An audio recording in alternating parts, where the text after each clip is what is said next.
We've been tracking new developments in 38 studios inside the scandal as Target 12 first reported this week. A judge is going to consider next week whether or not to keep certain 38 studios documents under wraps.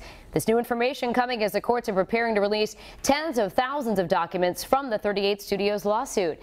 And this morning, Target 12 investigator Tim White is joining us in studio. All right, so Tim, first we hear the judge is going to release all the documents. Now we're hearing some may not be included. So what's going on? Right. So the judge is saying, look, if anyone wants to withhold any of the documentation, tell me now, because we're going to have some hearings about it. And there are 2 hearings scheduled for next week.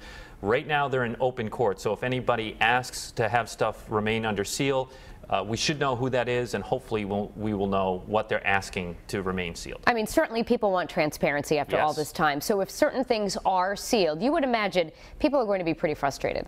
Oh, it's only going to fuel skepticism on this. I mean, think about this. 4 years after the collapse of 38 studios, we're still learning new things about how the deal came together. So a lot of people feel that this happened behind closed doors the whole time. So a lot of frustration there. That said, it's important that we keep an eye on those hearings next week. We'll be there covering it because the judge handling this case, Michael Silverstein, has been fairly transparent in this. He's the one that decided to unseal the documents.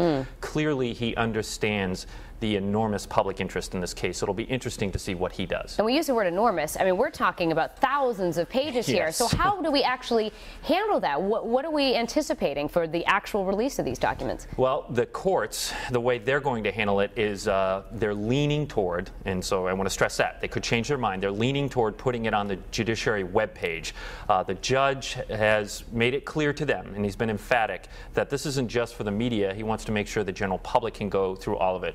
My worry is there'll be a lot of interest and the website will crash, so I hope the courts are ready for that. All right, and how are you prepared to go through all of this, Tim?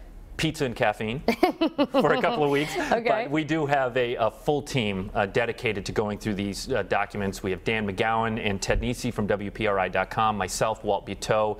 We'll all be around a table with a handful of producers. We all have our assignments, so we will be the one-stop shop to go and find out what are in all this documentation. All right, Tim White, we thank you so much for joining us with an update. And of course, Tim's going to keep us posted along with all of the Target 12 investigators on 38 studios inside the scandal.